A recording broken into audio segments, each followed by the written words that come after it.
इस वीडियो में हम महाभारत के सबसे महान योद्धाओं में से एक, जिसको सिर्फ भारत ही नहीं बल्कि पूरे विश्व में जाना जाता है, उस सूर्यपुत्र कर्ण के बारे में, जिसको महाभारत में स्वयं श्री कृष्ण ने महाभारत का सबसे महान योद्धा कहा था।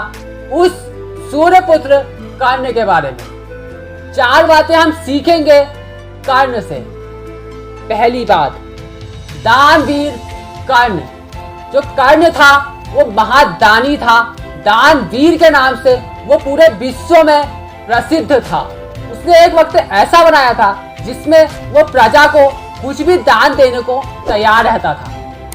इसी का फायदा उठाया श्री कृष्ण ने। जब महाभारत का युद्ध चल रहा था तो श्री कृष्ण ने इंद्र को भेजा भ्रामर बना के, और उन्होंने कर्ण से उसके कवच और कुंडल मांग लिए। लेकिन कर्ण ने मना नहीं किया।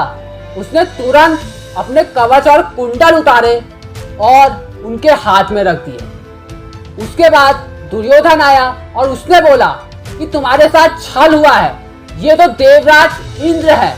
और देवराज अपने वास्तविक रूप में प्रकट हो गए। लेकिन कर्ण ने कहा कि मुझे अपने आप पे गर्व है कि मेरे सामने दान लेने के लिए साक्षात स्वयं देवराज इंद्र आए हैं। मैं इतना बड़ा दानवीर हो गया हूं कि मेरे सामने देवराज इंद्र भी एक भिक्षु की भांति खड़े हैं। इससे बड़े गर्व की बात मेरे लिए और क्या हो सकती है कि मैं देवराज इंद्र को दान देने के लायक हुआ।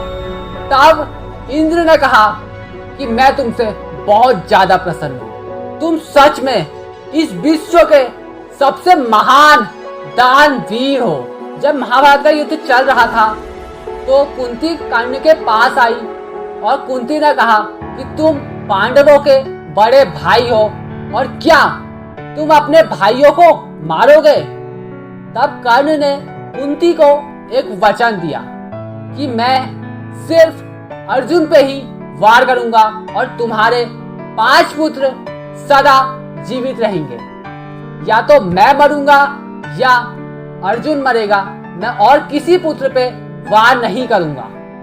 और कर्ण ने अपने वचन का पालन किया, क्योंकि महाभारत में कई बार ऐसा हो गया था जब कर्ण ने चारों के चारों पांडवों को हरा दिया था और उसने उनको छोड़ दिया, क्योंकि उसने वादा किया था कुंती से कि वो सिर्फ अर्जुन पे वार करेगा। कर्ण जो था वो अपनी मित्रता के लिए कुछ भी करने को तैयार रहता था। जब महाभारत का युद्ध चल रहा था तो श्री कृष्ण योजना के तहत कर्ण के पास पहुंचे और उन्होंने कर्ण को सच्चाई बताई कि वो पांडवों के बड़े भाई हैं। और कृष्ण ने कहा कि वो अपने भाइयों के साथ आ जाए और कौरवों को हरा के वो कर्ण को महाराज बनाएंगे। लेकिन कर्ण ने मना कर दिया। कर्ण ने कहा कि अगर मैं इस मुश्किल घड़ी में दुर्योधन का साथ छोड़ दूंगा तो ये संसार मुझे क्या कहेगा। मैं अपनी मित्रता को कभी नहीं छोड़ूंगा। मैं चाहे सत्य के साथ नहीं हूँ, चाहे मेरा अंत निश्चित है, लेकिन मैं अपनी मित्रता को कभी नहीं छोड़ूंगा।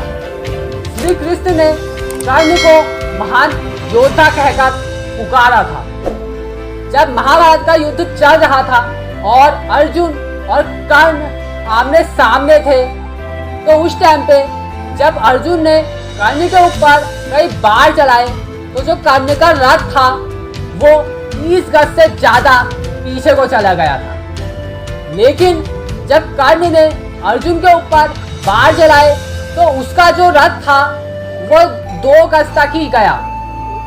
उसमें जो कृष्ण थे वो कर्ण की तारीफ करने लग गए। लेकिन अर्जुन को यह समझ में नहीं आया तो अर्जुन ने पूछ लिया कि मैंने कर्ण के रथ को 30 गज से ज्यादा पीछे धकेला, लेकिन आपने मेरी तारीफ नहीं की।